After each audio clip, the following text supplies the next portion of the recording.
Hi everyone, welcome back to your own channel. It's Homely Habit. I hope आप सब बहुत अच्छे से होंगे। तो मैं मिल रही हूँ आपसे एक बहुत ही इंटरेस्टिंग वीडियो के साथ।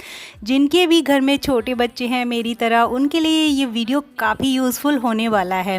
तो हमेशा की तरह इट्स अ हम्बल रिक्वेस्ट कि अगर आपने मेरे चैनल को सब्सक्राइब नहीं किया है तो कर लीजिए। और चलिए स्टार्ट करते हैं आज के इस इंटरेस्टिंग से वीडियो को।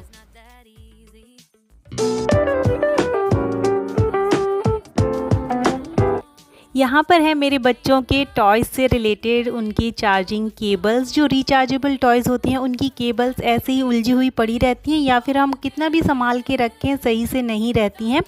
तो मैंने ट्राई किया है इनको इस तरीके से रबर बैंड्स की हेल्प से ऑर्गेनाइज़ करने का। और रबर बैंड जो हम बालों में लगाते हैं वही मैंने यूज़ किया है। आप कोई भी चीज़ किसी भी तरीके का रबर बैंड यूज़ कर सकते हो।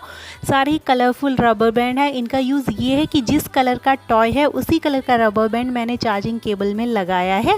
और इनको ऑर्गेनाइज करने के लिए मैंने यहाँ पर यूज़ किया है इस तरीके का एक पुराना स्वीट बॉक्स। कोई भी डब्बा या जो भी चीज़ आपके घर में अवेलेबल हो, बास्केट, टोकरी, उनमें इनको ऑर्गेनाइज कर दीजिए। और यहाँ पर लिया है अपने बेटी की पुरानी नोटबुक का इस तरीके का एक पेपर और उसे एज अ लाइनर इसमें प्लेस कर दिया। सारे ही चार्जिंग केबल्स इसमें बहुत अच्छे से ऑर्गेनाइज हो जाएंगे। Neat, tidy and clean look भी अपीयर करेंगे। और जब भी आपको ज़रूरत हो, जिस कलर का रबर बैंड है उसी कलर का टॉय है, तो आपको पता भी रहेगा कौन सा चार्जिंग केबल कौन से टॉय का है। डेफिनेटली ट्राई करिएगा। Let's move on to next. तो यहाँ पर है इस तरीके से हमारे घर में कई लैंप्स होती हैं और फ़ोन के चार्जर होते हैं, उनकी केबल्स होती हैं, वो भी हम ऐसे ही छोड़ देते हैं। बहुत सारे लोग ऑर्गेनाइज़ करके भी रखते होंगे। तो मैं इस तरीके से ट्राई करती हूँ इनको फ़ोल्ड करके। और यहाँ पर ये जो बायरेक वाली क्लिप आती है उसी से मैंने इसको टाई कर दिया है इस तरीके से। ये चार्जर के साथ भी मिलती हैं, अदरवाइज़ जो रीयूजेबल मास्क होते हैं उनमें भी मिल जाती हैं इस तरीके की। तो इन्हें मैं इस तरीके से दो मैंने छोटी छोटी सी ये कटोरियाँ ले ली हैं जो मेरे किचन में ऐसे ही रखी हुई थी। और अब सारे ही केबल्स और जो भी इनके चार्जर्स हैं उनको इनमें अच्छे से यहाँ पर प्लेस कर दूँगी। तो विद इन नो कॉस्ट हमारे कितने प्यारे से ऑर्गेनाइज़र रेडी हैं। और सारी ही चीज़ें बहुत ही क्लीन लुक अपीयर करेंगी। जब चाहे आप यहाँ से इन्हें लीजिए, लैंप ऑन करना है या फ़ोन चार्ज करना है लीजिए और वापस से इन्हें इन्हीं के प्लेस पे रख दीजिए। यहाँ पर मैं फ़ोल्ड कर रही हूँ अपने बच्चों के कुछ क्लोथ्स, कुछ टी शर्ट्स को।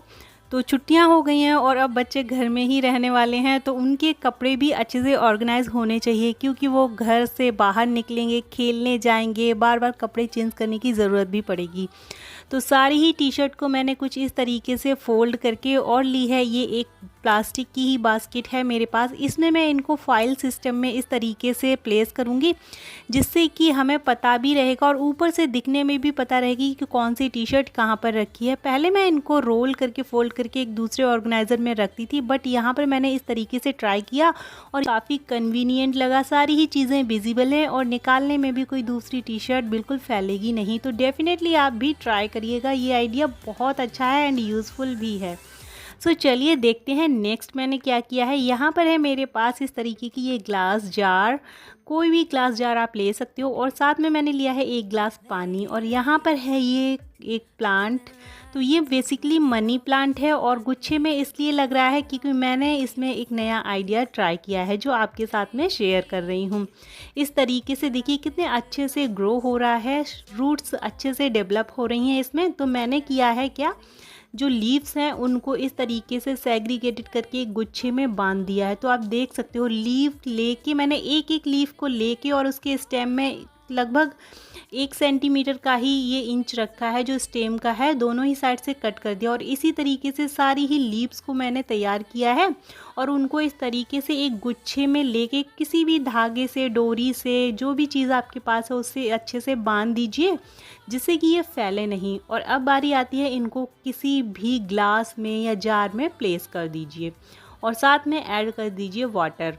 तो बहुत ही जल्दी और एक क्विक फास्ट तरीके से आपका एक घना सा मनी प्लांट रेडी है और ग्रो भी बहुत अच्छे से करेगा। और जब इसमें अच्छे से रूट्स डेवलप हो जाए तो इन्हें कहीं भी आप अदर प्लांटर में भी लगा सकते हो और अगर मन चाहे तो ऐसे ही कहीं भी डेकोरेट भी कर सकते हो। यहाँ पर है मेरा छोटा सा शू रैक, हमारी नीड के अकॉर्डिंग जस्ट परफेक्ट है। एंड उसके ऊपर कुछ इस तरीके से मैंने रिमोट्स भी रखे हैं अपनी बेटी से बचा के, और जो डेली इसेंशियल्स हैं, एक डायरी है और जो भी यहाँ पर सैनिटाइज़र वगैरह है वो रखा हुआ है। तो जो एक्स्ट्रा डेकोरेशन है मैं उसे रिमूव कर दूँगी, क्योंकि गर्मियों में धूल मिट्टी बहुत ही जल्दी एक्यूमुलेट हो जाती है चीज़ों के ऊपर। तो जो भी एक्स्ट्रा लॉक्स हैं और जो ये डॉल्स वगैरह रखी थी उन सबको रिमूव करके मैं यहाँ पर थोड़ा बहुत क्लीन कर दूँगी। और गर्मियों में अब एफर्टलेसली मेरी क्लीनिंग भी हो जाएगी, ज़्यादा चीज़ें नहीं होंगी तो धूल मिट्टी भी अट्रैक्ट नहीं होगी। और थोड़े बहुत मैं मनी प्लांट ऐड कर दूँगी, प्रीवियस क्लिप्स में मैंने आपको दिखाए थे उसी तरीके से मैंने इनको भी तैयार किया है। तो कितनी अच्छे से सारी चीज़ें तैयार हो गई। तो ये हैं कुछ एक्स्ट्रा लॉक्स जो अभी हमें शू रैक के ऊपर से मिले थे। तो इनको मैं अच्छे से प्लेस करने वाली हूँ। कैसे इनको प्लेस करें कि इनकी चाबियाँ गुम ना हो और जब हमें इनकी ज़रूरत हो तो ये हमें टाइम पे मिल जाएं। तो सारी ही चीज़ों की जो सारी ही लॉक्स हैं उनकी कीज़ को पहले तो हम अच्छे से निकाल के रख लेंगे, कौन से वाले की कौन सी की है। सारी ही चीज़ें ली हैं और इसी के साथ में मैंने लिया है एक ये परमानेंट मार्कर, बहुत अच्छे से वर्क करता है। आप डेफिनेटली इस आइडिया को ट्राई करिएगा। तो जो भी की हैं और जो लॉक्स हैं उनके ऊपर मैं कुछ पैटर्न ड्रॉ कर दूंगी। तो इसके ऊपर मैं इस तरीके से एक स्ट्रेट लाइन बनाऊंगी, दोनों ही साइड में चाबी के बना दूंगी और इसी तरीके से मैं लॉक के ऊपर भी पैटर्न क्रिएट कर दूंगी। तो हमें पता रहेगा कि कौन से लॉक की कौन सी चाबी है। तो सारे ही लॉक और चाबी के ऊपर मैं अलग अलग पैटर्न बनाऊंगी। जैसा पैटर्न मैं लॉक के ऊपर बनाऊंगी सेम पैटर्न मैं चाबी के ऊपर बनाऊंगी। पहले मैंने इनमें धागा भी लगा के देखा, नेल पेंट भी लगा के देखा है, तो धागा भी टाइम के साथ टूट जाता है एंड नेल पेंट भी हट जाता है।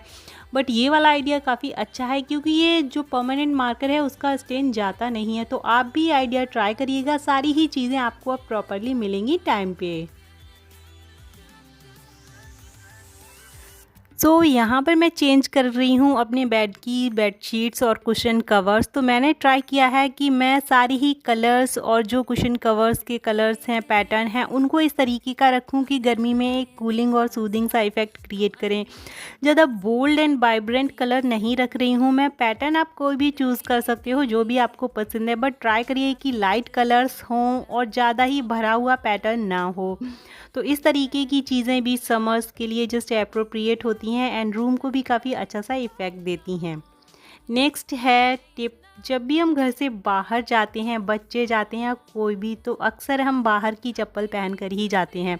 तो मैं ट्राई करती हूँ बाहर की चप्पल बाहर ही रखूँ, बट कभी कभी हो जाता है कि वही चप्पल पहनकर हम अंदर एंटर कर जाते हैं और जो भी गंदगी है वो सारी फ्लोर पे आ जाती है।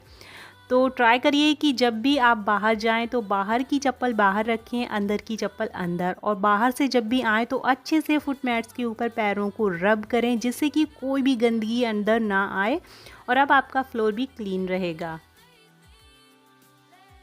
आज टर्न है मेरी वॉशिंग मशीन को क्लीन करने का। तो ड्रम मैं पहले ही क्लीन कर चुकी हूँ और अब बारी आती है सारी चीज़ों को अच्छे से एक वाइप देने की। तो मैंने एक सॉल्यूशन रेडी किया है। आधा ग्लास पानी में 1 चम्मच मैंने बेकिंग सोडा डाला है और 2 ढक्कन विनेगर, वाइट विनेगर यूज़ किया है और उसी सॉल्यूशन से मैं पूरी ही चीज़ों को अच्छे से क्लीन कर दूंगी। तो देखिए ड्रम क्लीन करने के बाद भी जो अंदर की ये वाला पोर्शन होता है यहाँ पर कितनी सारी डर्ट है, जिसे मैं एक इस तरीके से माइक्रोफाइबर क्लॉथ से पहले तो मैंने क्लीन किया, उसके बाद एक साफ़ माइक्रोफाइबर क्लॉथ से भी इसको अच्छे से क्लीन कर दिया और अब जो मैंने स्प्रे बनाया है उसी से पूरा ही स्प्रे करके इसको अच्छे से क्लीन कर दूंगी। सारे ही जो स्टेन्स होते हैं, जो डर्ट है, वो बहुत ही जल्दी रिमूव हो जाती है एंड जो इसके अंदर से बैड ओडर आती है उसकी भी प्रॉब्लम नहीं होती है। तो आप भी इस तरीके से अपनी चीज़ों को क्लीन कर सकते हैं और सारी ही चीज़ें टाइम पर क्लीन रहेंगी तो हमें भी काफ़ी हैप्पी फील होने वाला है।